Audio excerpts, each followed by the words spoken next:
Welcome to this video guide for Chains of Command in the Path of Exile 3.12 Heist League Thanatos Gaming here, and I've been updating the Animate Weapon Guide on the forum, the Cold Conversion Guide, for a number of months now, and one question I got semi-regularly was, how does this compare to Chains of Command, or why don't you use Chains of Command? And honestly, until recently I had not really experimented with that build. I knew it existed, but I hadn't tried it myself, and I thought, because I've done a number of different builds in Heist League and I'm kind of winding down on it, that I would give a try to the Chains of Command version of the build, which, although visually similar to Animate Weapon, is actually different in a lot of ways, but I was able to respec over this Necromancer character to it pretty easily, and as a result I have this showcase video for you.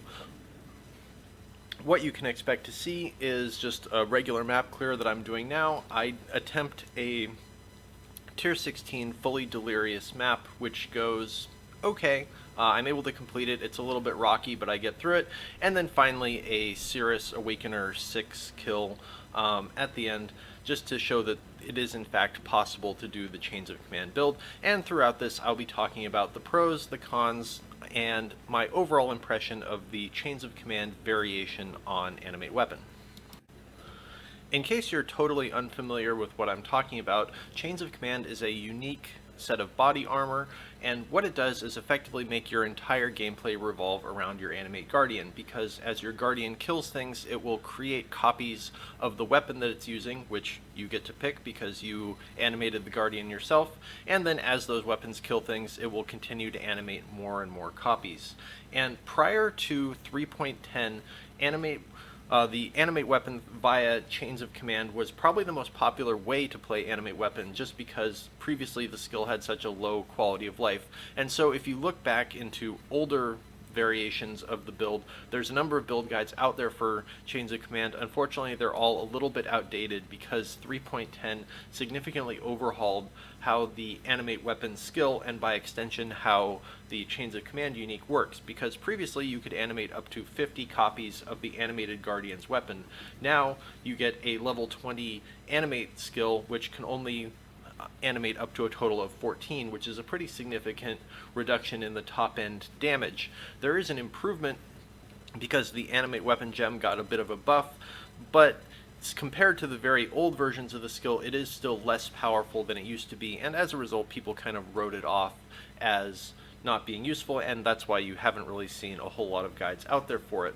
But it does have a number of advantages. Well, for one, you get to pick whichever weapon you want to have copied and do all the killing for you.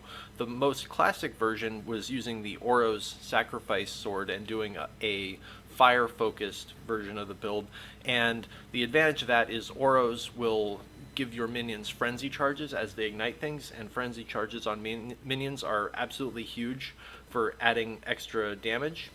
They're much more effective for minions than they are for players. But for this version, I'm instead doing a Void Forge variation of the build, and that's because the new version of Animate Weapon that gives additional physical damage and more damage multipliers that way, it gets scaled by Void Forge, and I can still do the same all cold conversion using the Triad grip gloves, so it keeps pretty close to the original version of the Animate Weapon build, but just swaps out the main damage dealer. Instead of casting the weapons manually yourself, they're being animated by the Chains of Command unique. The other downside of using Chains of Command is you cannot have any other minions aside from animated ones, so that means no Carrion Golem, there's no Spectres. I don't typically use zombies anyway, but if you wanted to, well, you can't. The only minion that you can have is your Animate Guardian, and then the animated copies of the Guardian's weapon, which fly around and do damage, so you have to give quite a bit of thought into getting the very most possible out of your Animate Guardian, because it's the only minion that you're going to have. And that also puts a bit of a cap on the top end damage, because there's only so much you can do to scale up the damage just by having a really good weapon on your Animate Guardian and then however many auras that you want. On this character I'm running Vitality, the Divergent version, which gives additional damage, and then Haste and Hatred. And that's, I think, about as effective as the damage scaling on auras can possibly get for you. And even so, I'm getting pretty high DPS on each of the animated copies of Voidforge that are flying around. Yeah, big surprise, right? But even so, the fact that it's capped out at 14 of them does put a limiter on how high the top-end boss DPS can be. It's still plenty to take down endgame bosses. Like, I was able to beat the Unbreakable pretty easily. But there are some pretty big quality of life downsides when it comes to bossing with this build. As you may have noticed, I'm using a lot of writhing jars, anywhere between just 1 copy of that flask when just doing general mapping up to 4 copies when I'm trying to do bosses. And that's because the worms that escape from the jar, well, they can be killed by your animate guardian to spawn animate weapons for you, or they can be killed by the animate weapons to have a chance of spawning additional ones. And that's basically the only way to sustain your animated army as you go through a more extended boss fight. So it's a pretty significant quality of life downside that you're giving up a lot of flask slots, and it's still not guaranteed that you're going to have 100% of your weapons up all the time for boss DPS. The other big problem that this build runs into is because your gem level of the animate guardian's weapon is capped, you can't use gear or anything like that to improve it. Well, for one, the max weapons you can have is 14. The other problem is that one of the best ways to get more hit points on your animated weapons is to increase the gem levels. So they end up being, well, very, very high damage, because obviously a Void Forge is going to do more damage than a little dagger that you animate off the ground, but they tend to be more fragile. And this becomes a problem when you're dealing with bosses that have big AoE hits, and also in these kind of delirious encounters. I have not run the Simulacrum with this build, and I wouldn't be very excited to try it, because I think that Croesus and those other ones could just totally wipe your collection of animated weapons, and then trying to rebuild from zero just off of flash charges is a total pain. So that's the big downside of the build. I think it's just to give an overall comparison with the animate weapon version, compared to spawning the weapons yourself, it's obviously much easier just for average mapping. Just running through, you don't have to do a whole lot of clicking, which is great. That's an A+ feature of Chains of Command. But the downside is that for bosses, you're not going to have a reliable way to generate them. You have to have some investment into flasks. You can check out the Path of Building to see the exact gear and the passive tree that I'm using to try and solve this problem. I don't want to go into it in too depth in the video. You can work around it, even on a Necromancer, to have enough flasks, but even so, it still doesn't feel great for bossing. And as a result, that's some investment that could otherwise go into defenses, so the build loses out a little bit there. I think I could gear this better to have more hit points and more defenses, but it's tough to do. Anyways, that's my feeling on the Chains of Command build. I enjoyed playing it a little bit just because it's very low maintenance, easy, just running through maps, but I think it sacrifices some of the original power of the animate weapon build, which is its ease of bossing and its just flexibility in going through different encounters. It also has a higher, or a lower ceiling, call it that you can't make it as strong as you could with investment as you can with animate weapons. So it's easier to gear, but has a lower ceiling. Anyways, that's about all I had to say about Chains of Command. It was fun to give it a try. I still think the traditional animate weapon version of the build is a bit stronger, but if you find yourself tired of all the clicking required with that, well, this is certainly a viable alternative to that. So if you're enjoying this sort of videos, hit subscribe, and I hope to see you in the next one.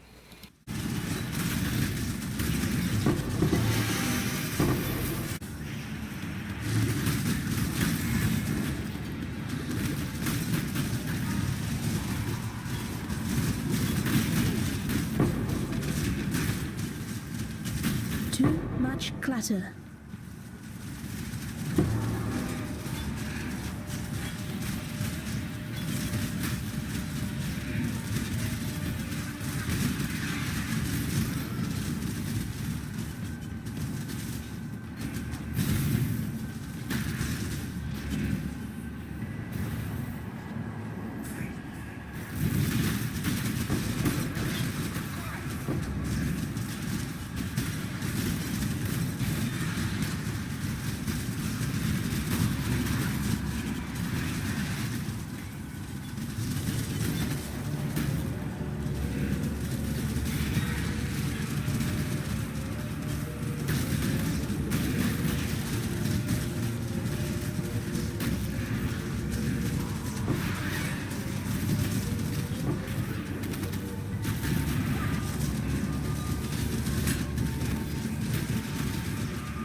Destroying you is as easy as flicking a pest.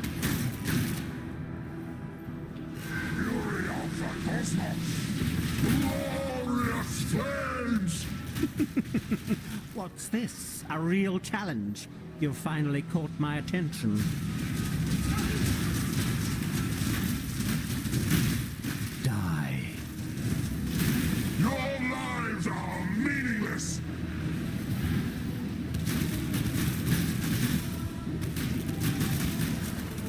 When I'm ready, and not before. Glorious flames! Creation itself! The others found strength in their projections.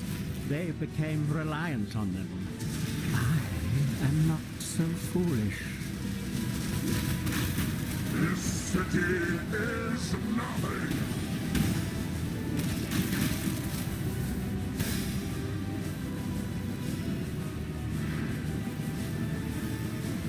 Glorious flames! You are nothing!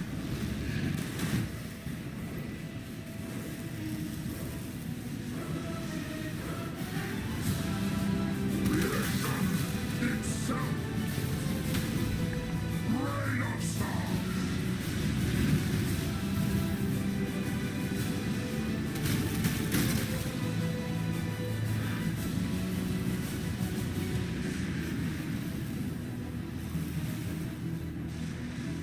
Obliteration!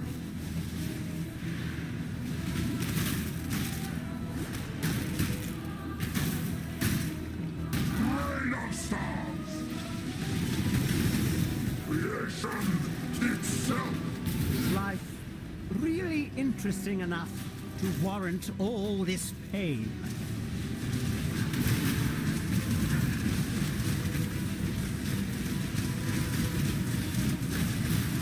Die. This is doomed! Your lives are meaningless!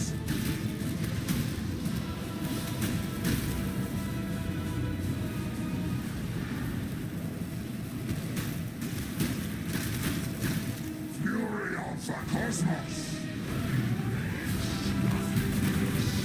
Be utterly annihilated! Glorious flames! Why resist? Fury of the cosmos! Be utterly annihilated! Embrace nothing. Obliteration!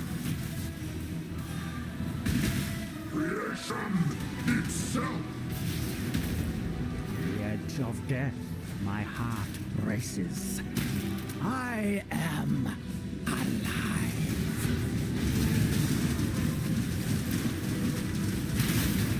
Everlasting fire!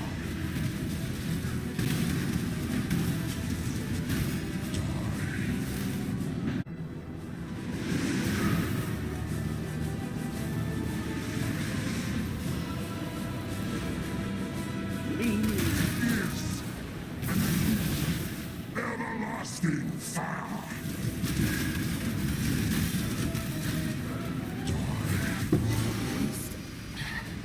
I felt